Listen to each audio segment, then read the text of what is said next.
Okay. Hi, everyone, and welcome to The Experience. And today we have a guest that's been on a number of times, Cynthia Sue Larson, and she's welcome to say hello, and I'm going to read her bio. So, hi, welcome, Hello. Cynthia Sue Larson. So And glad to be here. yay! We're so glad to have you. And I'm going to read more of her bio than I usually do, just because I think you guys should really know how awesome she is. She's a best-selling author of 6 books who helps visualize and access whole new worlds of possibility, and that is for sure very practical applications. And I don't think I knew this, that you're a host of Living the Quantum Dream on Dream Vision 7 radio network. Yes. Cool. We'll have to talk about that.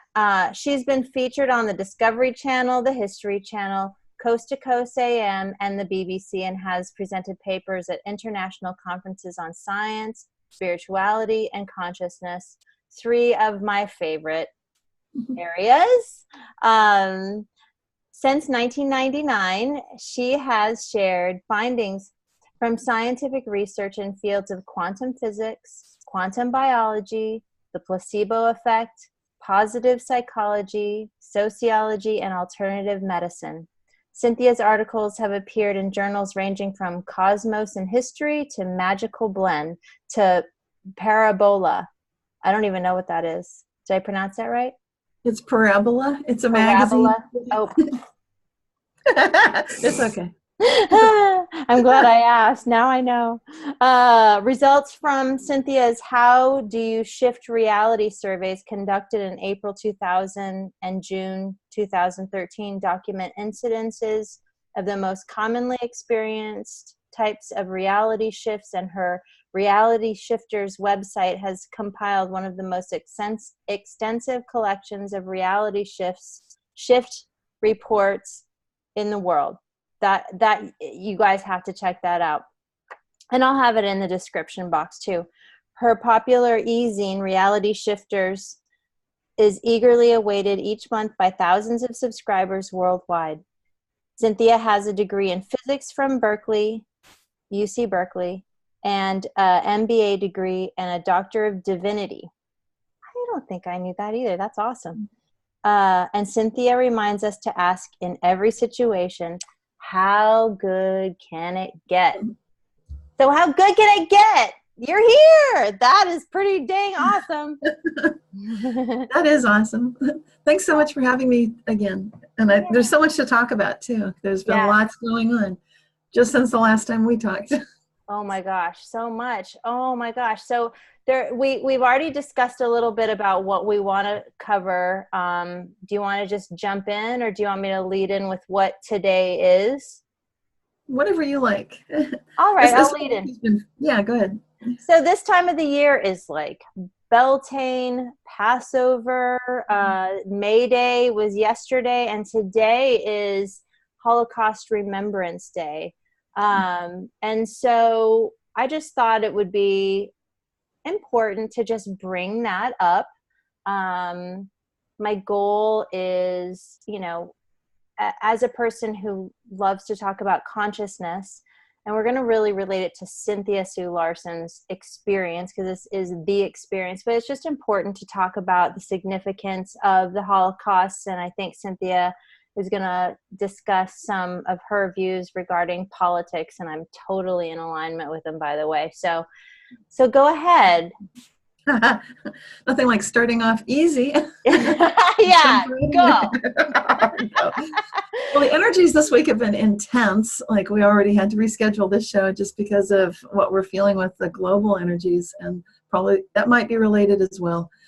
But just my personal experience with the Holocaust, it was before I was born, but I did have the good fortune of getting to know a woman, Ruth Inga Hines, who used to run the Independent Scholars of Asia Shamanism Conference out in California every September. And it would be on Labor Day weekend.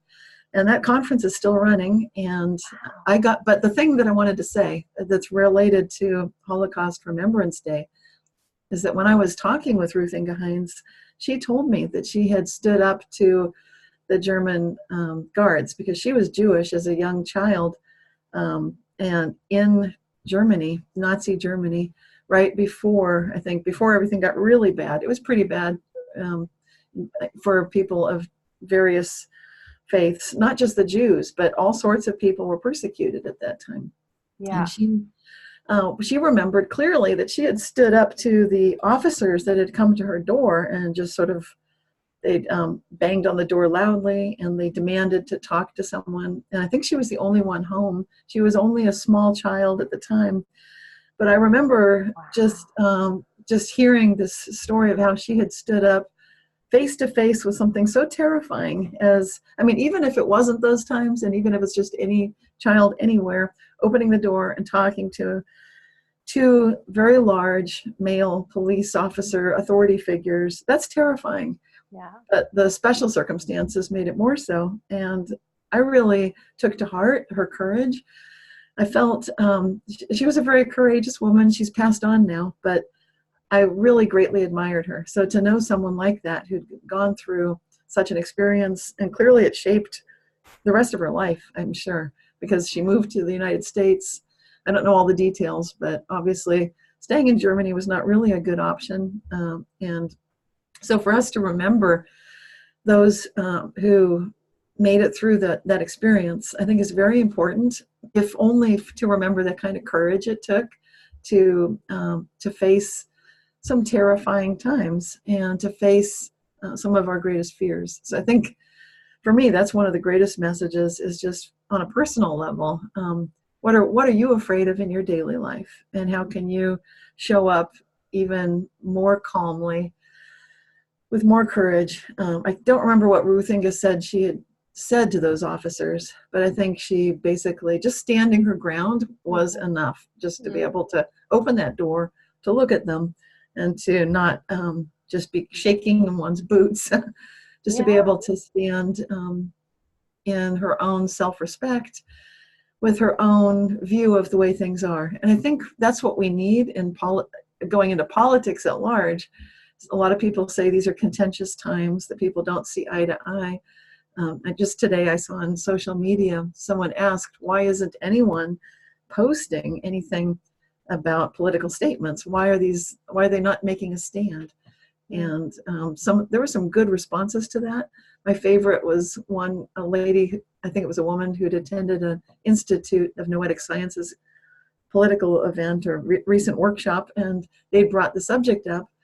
And people can feel overwhelmed by things like global warming, by everything going on in the world. And if there's not something they can personally do, they don't know what to do or what to say. And this is a time when if you say just slightly the wrong thing, you can get unfriended, you can lose family members. So there are huge divisions and rifts occurring now. So I think more than ever, we need to be aware of some of the things I like to talk about with regard to physics, consciousness. I think that's what you were getting to. Absolutely. Beautifully said. And I can relate to both of those things, losing family members over it and being unfriended. It's definitely an interesting time. And I like to see activism in maybe ways that people who are politically active wouldn't necessarily agree. I don't know. I don't know at this stage of the game, but working with consciousness, I think, is an incredibly activist-oriented offering for a person to focus their attention on, because it is about creating that inner strength within each individual, helping them to feel that inner resilience and stability within the self. And that's ultimately what allows us to have our deep connections with loved ones and friendships and intimacy, that intimacy where your heart sings when you're in the presence of another. And at the end of the day, I would probably be construed as someone who's pretty apathetic, but it couldn't be farther from the truth. It's just, I don't choose to focus my attention in the political drama sphere. It's not where I feel useful. That's very well stated too. And I also agree with that, because where we put our attention, we can create even more drama than was already there, and things can rapidly escalate, and sometimes in unintended, unfortunate ways. So, Yeah. but when we look at the thing that's so exciting, I did want to talk about, which ties in completely with this, a couple things, big, huge news from the last 20 years I've been studying this field of reality shift, Yay. Ooh. quantum jumps, Mandela Effect. One of the biggest news announcements that I've ever seen, that I've been waiting for all this time, ties in exactly with what we're talking about, believe it or not. It also ties in with reality shifts, quantum jumps, the Mandela Effect. And this has to do with an experiment that was recently conducted in conjunction with scientists at the University of Edinburgh, Scotland, and then there's another university in Vienna, and they were working together with the double slit experiment. Oh, cool. And now this double slit experiment is quite famous because it's so sublime, it's so elegant. There's so many ways you can run this experiment. You can do it to look to see if there's an influence through time, if a decision in the future can have effect right now or in the past. Yes, it can. And now, even if that's pretty weird, so I don't know if it's even stranger. Maybe. This is right Well, up there. this is so good, Cynthia, because you can translate it for the layperson. Because I love the double slit experiment for what it purports, but I can't figure out how. I mean, you've explained it on other shows too, and so I'm sure whatever details you give into how elegant and beautiful it is will be appreciated. Okay. Well, it's a puzzler. It's a real head scratcher, this experiment, and there's so many variations of it.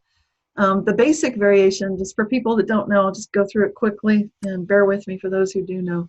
But this experiment has to do, as you'd guess, with double slits. They're like two skinny doorways, if you will, and then a single, let's just keep it really simple. We're just going to fire one single quantum particle, like a photon, toward the two slits, those two doorways, with a screen on the other side.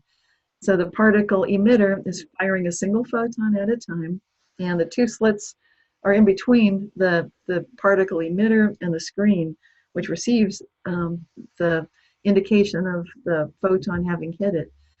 And so what this looks like when you run the experiment, and what the reason it was devised in the first place was just to determine for once and for all what's going on with these quantum particles. Are they, they have a wave-like nature for sure, but are they really a particle? Can you tell which slit it goes through when you fire one single photon?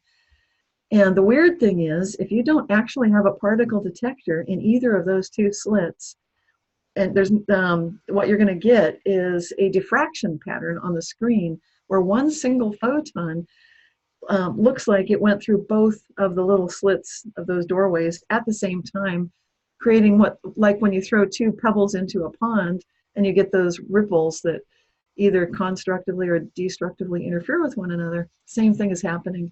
So you get a different, this bizarre pattern, which is mind-blowing. And then if you say, okay, I want to know for sure, I'll put a detector on one of those little slits. As soon as you do that, it's like the photon knows what you're doing, and now it says, okay, you're going to play like that, huh?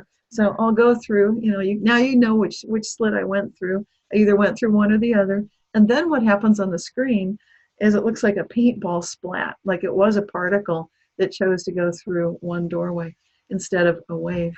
So that's the essential, quintessential, very, very simplified version of the double slit experiment, just so you know what's going on. But something, and so when I said Thank we've you. had Beautiful.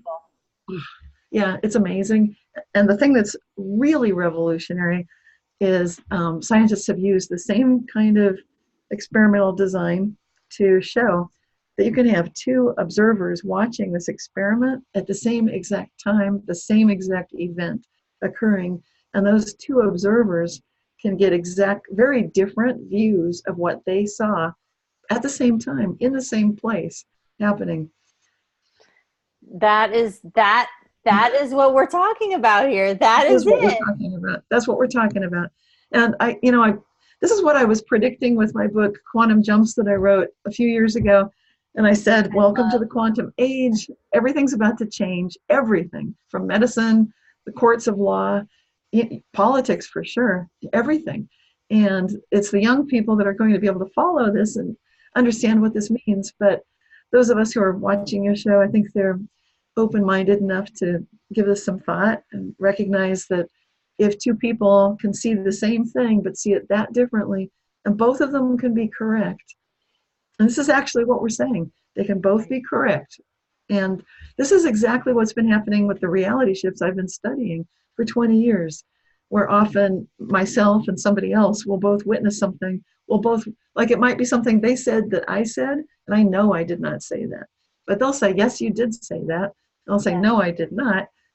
And that's very interesting because right there you've got a dynamic happening that could turn into an argument. And so what I recommend, and I wrote a paper about this too, just I co-authored it with a sociologist and presented it at that same conference that I was just talking about, that Ruth Inga Hines used to run. And so it was about when worlds collide. And what I suggest is recognize maybe you're both right. This is a completely different logic structure than Western humanity has so far adopted. We've gone Boolean logic, true, false, black, white. You know, our courts of law work that way. Right. They're not set up. If one is right, then the other is wrong. And winning an argument, you know, is a thing. And that completely changes the dynamic 100%. If no one's wrong, well, what I'm telling you is classical logic is a special case subset within quantum logic. Classical logic, that's the true, false, Boolean, you know, yes, no, black, white. Mm-hmm. And it fits with classical computing too. You know, it's just like one or the other. That's the way you think about things. Binary. It's extremely simplified. Mm-hmm. Yes. Mm-hmm. Yeah, we have binary bits in our computers. Mm-hmm. Call them bits. They're binary digits. Mm-hmm. It's yes or no. It's like you flip a coin. It's heads or tails. That's the way we think of things, or that's the way the Western world has thought of things. In the East, fortunately, they've already got models of thinking that are much more natural, which are fourfold logic, where you've got true, you've got false, and then they notice in nature there's true and false, or not true, not false. And so they're already thinking outside the box. But for us in the West, this is kind of mind-blowing. And now we're starting to see evidence in every branch of science that the quantum, you know, revolution is coming. You know, it's like the quantum invasion, like when the Beatles came to America. The quantum invasion is happening. But it must be just amongst the people who are following it, because I still, you know, in my clientele, they're like, oh no, they're still very binary in their perceptions. Yeah, and some scientists, well, I've heard it said that you have to wait until you have to wait until the people that believe the old paradigm die off. But I like to think people are open-minded and willing to learn something new, because it's so much more fun. Yeah, and we need it now more than ever. And we've been seeing evidence of these simultaneous coexisting realities for a long time. You know, this goes way back. So. Oh, and you're such a treasure trove of this kind of information. And let's keep it in the conversation briefly about political realm and that either or, and how we're seeing the perceptions of both, and both are right.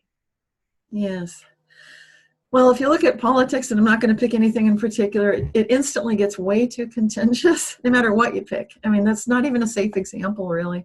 So it doesn't matter. But if you look at the science experiment that I just talked about, this is basically the disproof of so-called objective reality. And this has been a long time coming. Quantum physics has been around for more than 100 years. We've long known that there's no such thing as objectivity. So there's no more return to classical reality. That's the truth of it. And people are kicking and screaming about it. They're still trying to hold on like, this is the truth. But it's not that way anymore. And I think it's going to take a lot of waking up for people to recognize this truth. It's a very simple truth, but it means that, again, let's just review what we know for sure from just this last month. And this is something some of us have known for a long time. I've just been waiting for the scientific evidence to come forward, finally. And it's so patiently, Cynthia. Yes. Yay, it's finally here. So what we're able to start agreeing on is that sometimes two or more of us can see a set of events occur and have completely different views of what just happened and both be right. Everybody can be right. What this requires of us is humanity has to grow up. I don't think we've ever really faced a situation where we recognized, what if, like, I completely disagree with this person. Obviously, they're wrong, they're misguided, blah, blah, blah, whatever. But just for a minute, imagine maybe they are right, and maybe you're right too. Ah. Yeah. Ah, that's really nice. Oh, it's a completely different feeling. Like, feel into that, people. Yeah, feel Everybody's into it. right. Yeah, feel into it. And I know that there's often some kickback on that one because, sometimes we get into our drama. So if you notice yourself engaging on that drama triangle, I know that you and I both agree on this one. Time to disengage. You don't need to be a victim. Don't need to be a rescuer. There's no bad guy here. Just imagine that that's not necessarily happening. Yeah. So that's a little extra on top, because otherwise a lot of people, they don't even know they're doing it, but they're jumping on that merry-go-round of the drama triangle. Yeah. Yeah. And as a hypnotherapist working with people's subconscious minds, I just want to put it out there that the subconscious mind just takes things on board without questioning, without negotiating. It is not creative. And so if you have a tendency to jump to conclusions where you're the victim and the other person is the perpetrator, or they're right or you're right and they're wrong, I would just ask you to consider that the subconscious mind may have a belief, a limiting belief that is playing out, and it doesn't have to be that way. And it can be softer, and it doesn't need to feel so, because it doesn't feel good in the body. It feels contentious and tight and like something's got its hooks into you. And life doesn't have to feel like that. It's hard for people to believe it, but I think listening to us, hopefully they will. Like, you can live free from it. Yes. Yes. And I've got a related story, which is my other number 2 huge news, and it ties in because a couple years ago, I don't usually fall into that whole drama triangle, but I did. And I got so sick that I almost died. And What I didn't tell happened to people. you? What happened?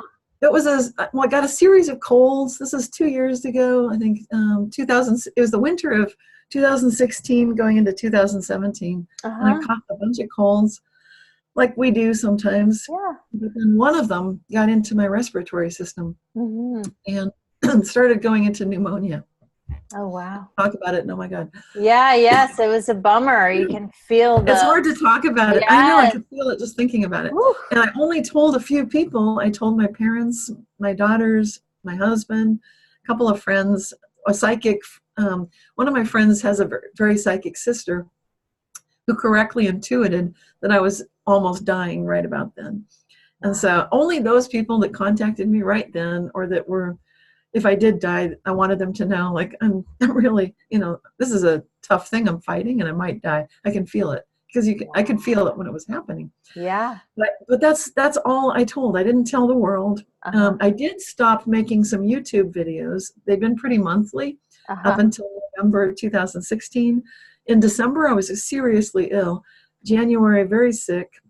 Continued through, I started pulling out of it, like February, getting a little better. And, then you have to catch up with your life when you've been sick for that long. But that's not the interesting thing. The interesting thing starts just this just the week before Easter, when I got an email out of the blue from someone I'd never heard from. Right, yeah. Yeah, this year. Easter, now we're talking 2019. Yes, it's in April. And I hear from this gentleman who understands he's telling me something that sounds a little outrageous, and he doesn't know how I'm going to take it. He puts it in the email, and he's, let's see. I don't know if I have it printed here. Oh, yeah, I do. I can read part of it. I don't want to read the whole thing. It's lengthy, but you can go to my blog and read the whole thing if you want. But it starts off, "Hi, Cynthia. I have an unusual story to tell you in regard to the Mandela Effect. My name is Steve Boucher, and I'm from St. Catharines, Ontario. I'm 63. I have had several occurrences of the Mandela Effect in my life over the years, but none like the most recent one. I watched your interview with Regina Meredith on Gaia TV and have been a fan of your work for a while now. Shortly after the interview with Regina, I decided to visit your Facebook page to learn more. Upon arriving at your Facebook page, I was greeted with a message from your husband stating that he regretted to inform us that you had passed away and that you had been ill for quite a while. I was shocked to read this news. I know. I was shocked to hear this news and immediately responded offering my condolences. I remember feeling this great sadness come over me as I had very much enjoyed your work. Okay, so I'm sharing this with you. I know. Now, this is so weird to be on the inside of an Alive Again experience. I've been on the outside where, like I'll witness people like Nelson Mandela. Yeah. That's alive. Yeah, he's alive again, and then he died again. Jane Goodall, she's alive again. A whole bunch of them. I write about this in my book, Reality She's alive Shifts. again? Yeah, Jane Goodall's alive. Yeah. Oh my gosh. Yeah, there have been a whole bunch of them. I've done special issues of my newsletter. Yes, and we've definitely. But this is what's different to be on the inside of it. And the reason what got me down, the thing that made me so susceptible was just feeling in that kind of a toxic victim triangle mindset. This is right after, I'm susceptible, of course, like we all are, who are sensitive to group energy. We just had our November election. There's a lot of it was very difficult times politically in the United States, worldwide too. And then also in my personal life, there was stuff going on, drama. But I was taking it as drama, which now I know I can't do that. Not a little bit, not even, no, not at all. Body will respond. It's like, yes. Oops, lesson learned. That's it. That's what I'm saying. So it was a super powerful experience. So I was able to tell this gentleman he got, like, number one, he's right. I almost did die. Number two, he got the time frame exactly right. That interview with Regina Meredith that came out first week of January 2017. And so if it was after he saw that, and then he checks in a little while, that's the time frame's perfect. So that's about when I would have died. It would have been January, maybe early, I don't know, somewhere in there, January, February 2017. So, and then what he continues on, and he said, but I'm writing to you, obviously, because he knows now that I'm not dead, thank goodness.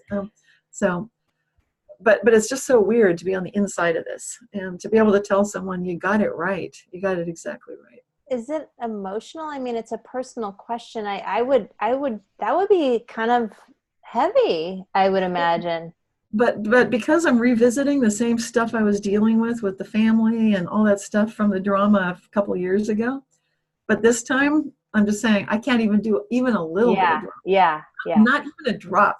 Not even, let's nothing. not. Yeah. But how incredible. I mean, I think too on a more intellectual sort of track of conversation, what does this mean on a quantum level? Is that possibility played out? And yeah, this is the sort of thing I've been looking at for 20 plus years, is how it's possible for a celebrity that we all know, like Nelson Mandela, or many other types, like Jane Goodall I mentioned, and several others.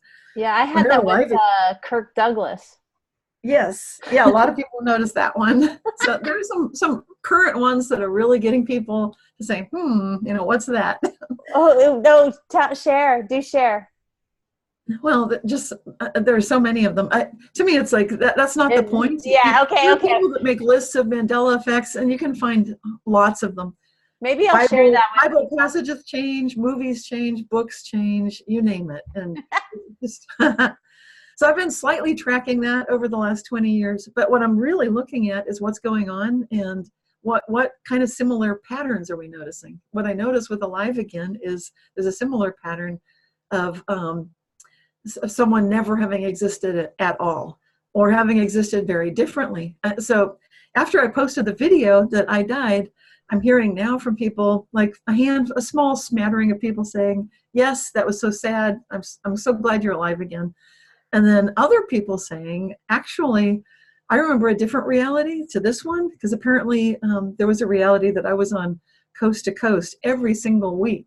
And one of these people said that he learned everything he knows about quantum physics from me because I was always on the show every week, What? which that's not in this reality. Whoa.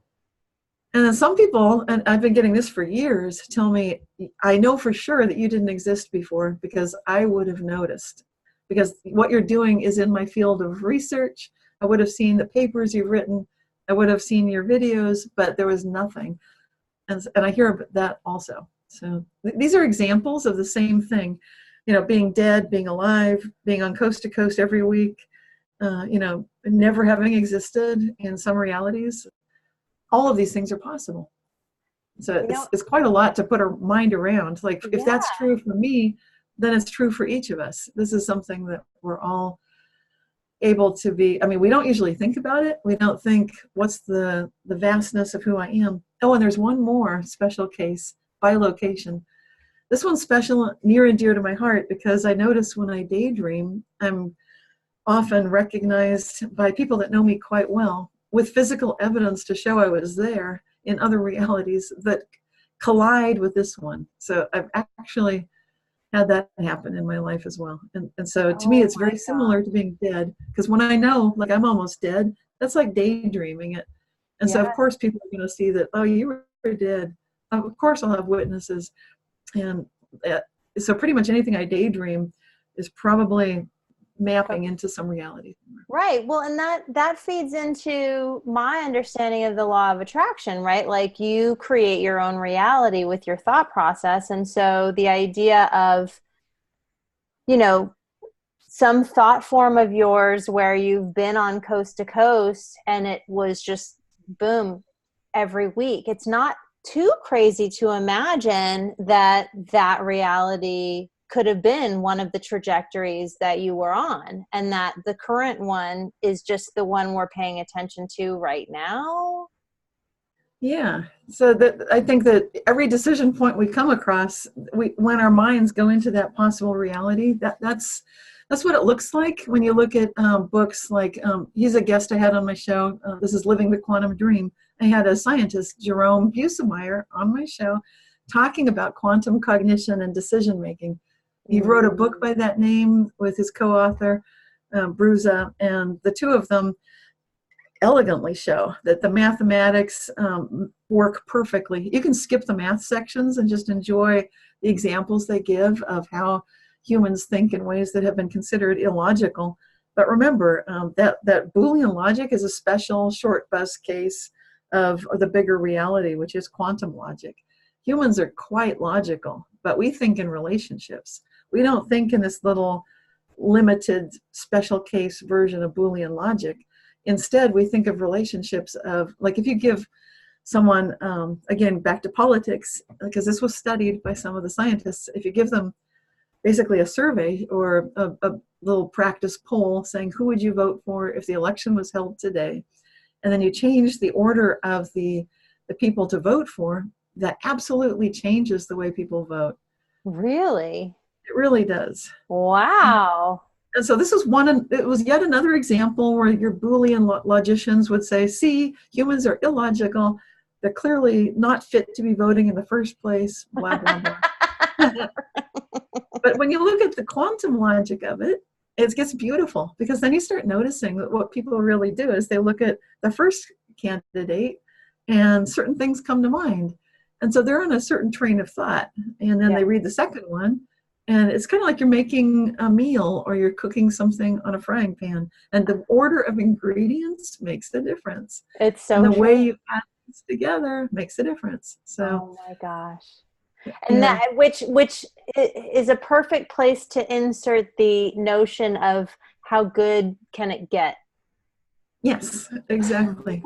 That's a good question, no matter what's happening, no matter how freaked out you are. Like, what I recommend, though, let's go back to when things are panicking you, because I know what that feels like, and it got to me a couple years ago. I think it almost killed me. It's a yucky feeling. I mean, and It's my a clients horrible will feeling. report, well, I know that people's immune systems are compromised, and people, you people out here, us human beings are holding so much stress in our bodies, so much tension, so much anxiety and worry, and it's not even on anything that's real. It's one possible probable outcome or something that has happened in the past. And we already know, with talking with Cynthia Sue Larson here, that the past that you're contemplating may not actually, like, it's just one potential past perception that you have.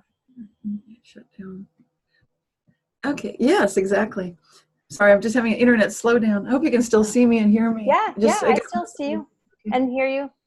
We're on the stream where you're coming through perfect. That's that good. reality. Yes. So, but asking how good can it get is priceless, especially if you can put not just what you are hoping for and what you can envision, but also all of your heart, your love. You know, a pure heart is so powerful. And then if it aligns with what you actually need, then you've got ignition. So pretty much anything you're thinking, when you've got everything lined up, it's going to happen. You know, you're just really bringing it to you on rails. And when you ask how good can it get, even if you can't see what that is, but you need to know, like, I need to know, how good can this get? That's a heartfelt, passionate question. Yeah. Oh. And I think people don't recognize that we're always having a dialogue with all of our reality. So it's the questions we ask are so important. Oh, it's so true. It's so much contemplation material here, Cynthia. Yeah. So what next? Well, how good can it get? How good can this world get? Well, that's exactly it. So after coming through this whole alive again experience for myself, it's already pretty good. Because then once you realize I could be dead right now, but this is like borrowed time or bonus time. Yay. It's kind of like you're playing one of those games and you get bonus life. Yay. Well, and I'm sure your husband and kids are absolutely stoked that reality isn't a thing. And it makes me think about cats that have 9 lives. You know, cats kind of get into that beautiful theta state when they purr, and they're good stress reducers for those that, if you have a pet, maybe not a cat, but maybe a dog or something else, but just to be in the presence of that beautiful energy. I think that saying about cats having 9 lives might have some truth to it. I share a story in my book, Reality Shifts, about a cat that was dead and then came back to life. That was the first one I ever reported. That book is from the 1990s when I first wrote it. Wow. And it was an experience I had where a cat that had been my roommate's cat that I had been living with for some time, and then I moved across the street to a new apartment, but I'm just exactly across the street. So the cat would come across and visit me in the garden sometimes. And one day, the cat wasn't coming around. So I asked my roommate what had happened, and she said Ashes had been hit by a car. Aww. And he died. And I was devastated because I felt like it was making it feel like home, that even though I moved across the street, I could still see the cat that had been, it's a family friend. Sure. So I was feeling really sad about that. And then a couple weeks later, there was Ashes in the garden, but he looks kind of bedraggled, kind of like a little stiff, like arthritis, and greasy, like he's having trouble washing himself. When cats aren't so good at yes. They get like kitty bedhead. You know it exactly. Yeah. So he was recovering from the well, it's like I don't know if he got hit by a car, but just grazed, or and then it gave him kind of, I don't know. You can't really interview the cat. Yes. And it was the first time I'd really seen this happen, where for sure somebody had died that I was close to, that I was seeing regularly. And then a couple weeks later, he's back, but he's a little bit different. Maybe a little worse for wear, perhaps, but at least he's alive. So and he was around for a while after that. What does this point of view mean for,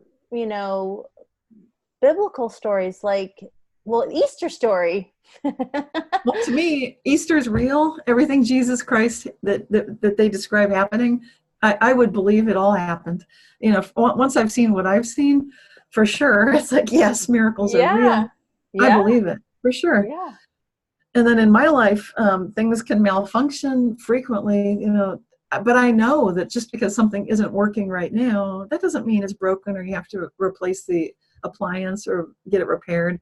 No, Yeah. just give it some time and then give it some positive energy. Just keep asking, how good can it get? I've had a flat tire repaired, all sorts of appliances repaired. We had a dog that was getting a cataracts in his eyes. Those went away. Wow, Lots that of is things. so cool. I Yeah. think I may have shared this on the last interview, but I have a recovery of a lost object story. So for people who haven't seen this before, but it was right after I had read Quantum Jumps, and a client or a potential client called. A woman said, "Oh, your colleague told me that you could help me, and can you please regress me to the time when I lost my engagement ring?" And I was like, "I can, but try this out. I just learned this trick." And I said, "So you have to totally trust 100% that it's not lost. So no stress, no worry around it whatsoever. And just have faith that it's going to show up, and have fun imagining, okay, well, it's going to show up and that'll be fun when that happens. And then just let it go." And I said, give it 2 days. If you don't call me, if you don't find it in 2 days, sure, come into the office and I'll regress you, and then we can find it that way. But why not save the money? So I don't Yeah. hear from her after 2 days. I don't hear from her. And I'm like, I'm so curious. What happened? She's like, she didn't even think to call me. And I was like, I bet she found it. I call her and she's like, oh, I found it like right away. Cause she was like, I can do that. I can totally trust that. I'm like, okay, we'll see. And she's like, she opened up her dresser and it was just right there on top. And I think that you had an example in your book too of the That's dresser. right. The Yes. magic dresser trick. I found things on top of the refrigerator, on top of my daughter's pillow, on the top bunk, you name it. And I'll get it sort of an image, like it's going to show up in this weird place. I'll think, really? I'll go check, and there it is. So that Well, can and I happen have too. this, and I found this ring. That's so beautiful. This ring, see, you guys, it's a princess. This is a two of a kind in the world that an artist made. And I used to wear it all the time as a teenager. And a guy that I used to hang out with admired it. And I was just sort of tired of wearing it because it would kind of get my finger raw. I needed to give it a break.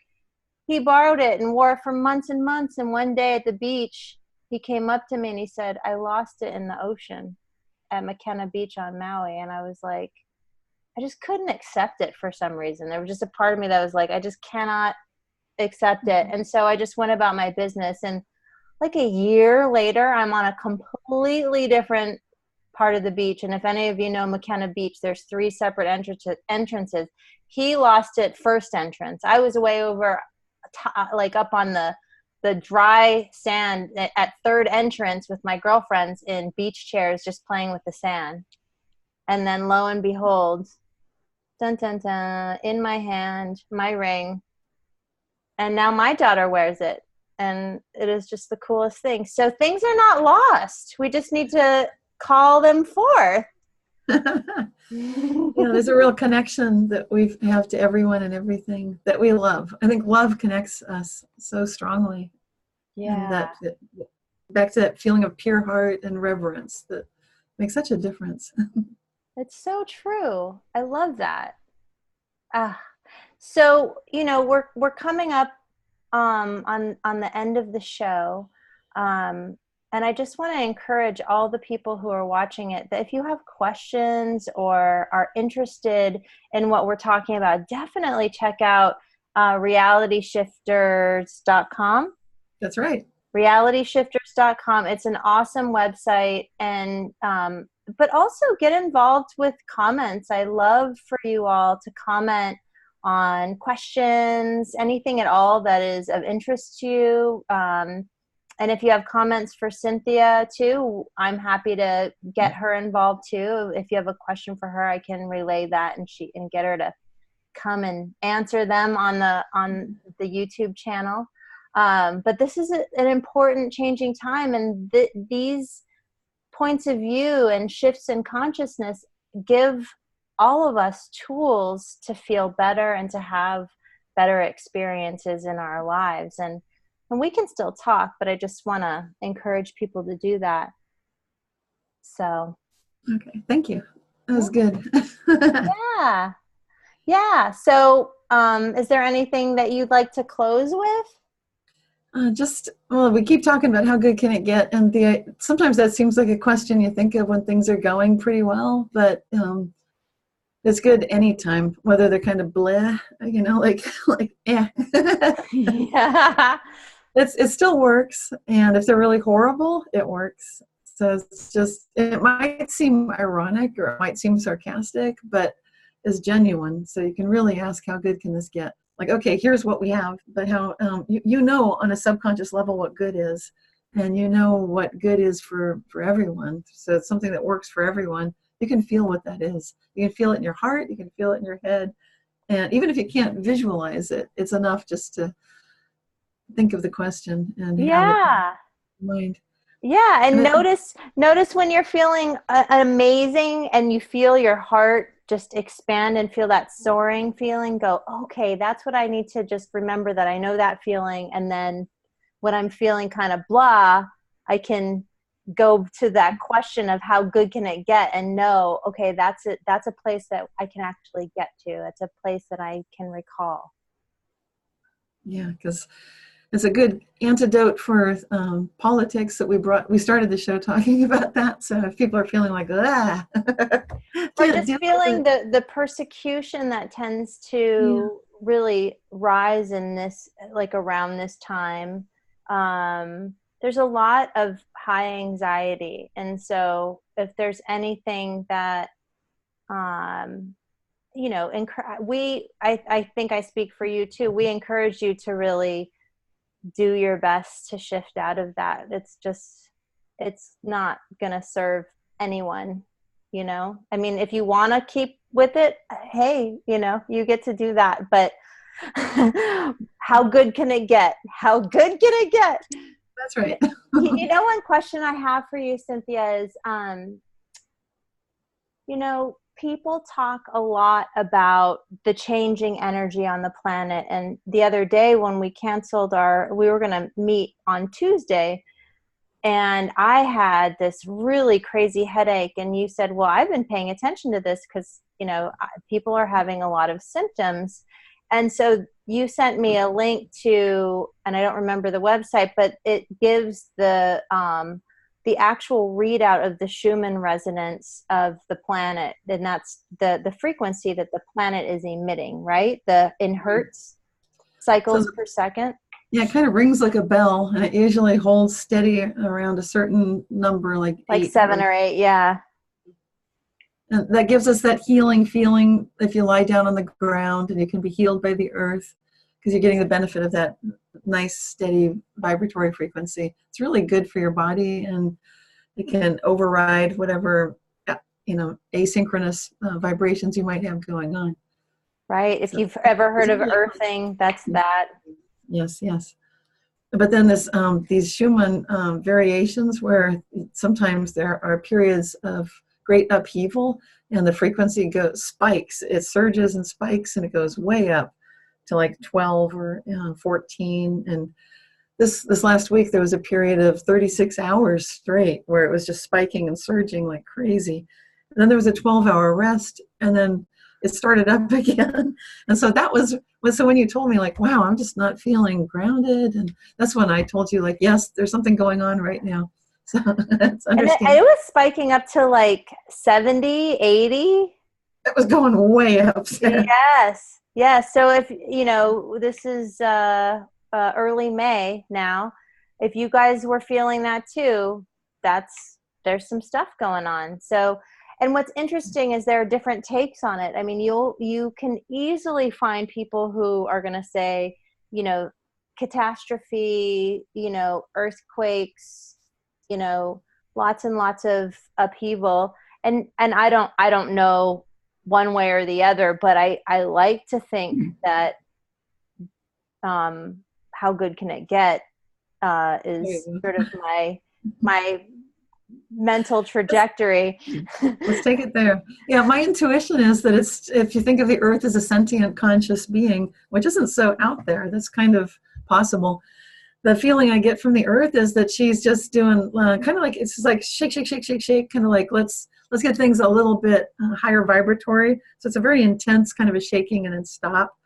Sort of like if you're doing an energy treatment for someone, you might just sort of rev it up and then let them settle. So I think we're getting an upgrade. I think Earth is helping us with an upgrade. Oh, I love that. I love that. And it can get so good. I mean, I think, if we think of where we are when we're not in the human experience energetically, how consciousness and energy works, humanity is just in a moment of immaturity, ready for an upgrade. We're ready.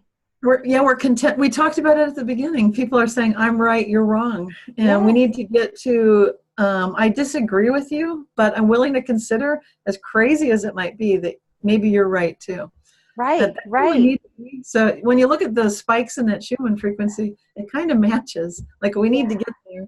We're not there yet, but we need to start recognizing it's possible. We can do it. We need to do it. This is the way reality really works. And a question we can ask ourselves too is, what are we really surrendering by letting another person be right? I mean, what happens? How what do we lose? Like I find out that I died in another reality, and I tell Steve, you're right. You're right. That's what I'm telling him. I'm not saying rumors of my demise are greatly exaggerated. I'm not arguing with him. I'm not pulling the Mark Twain. I'm saying, actually, you're right. You're right. I believe you. That's what's different. And how was that? How does allowing that to happen a bad thing? Right? Like how maybe a better question is, what happens when you allow that to be? How good can it get when you allow that to be? Yeah, it can be good. Like, there doesn't need to be this railing against. No. It doesn't need to be all this stress. It's not necessary. Yeah, it really doesn't. And it can be good. People, if you think about your very best time that you've ever had in your life, let's have more of those. That's how good it can get. That's right. Yeah. Could you imagine like having a conversation with another person that you would normally fight with because you have differing views, and maybe like go out and find something that you want to talk about and agree to just have different points of view and maybe get to know them a little better, and maybe they could be your friend. Yeah. Or whatever. I mean, there's no rules, really. We can do whatever we want. We can have such amazing potential for expansion and joy, and we don't have to close down the door of I should talk to that person, or I shouldn't talk to that person, or that person wears purple polka dots and I just do not do purple polka dots, so therefore I can't talk to you. It's like, come on. Exactly. Like maybe there's a purple polka dot in your future. It's a good example. Well, thank you so much for being on the show. I appreciate it so very, very much. And I am thrilled that you're still with us. Me too. Because I love your work, and I love what it brings, and I love how good it can get with you in it. Yay.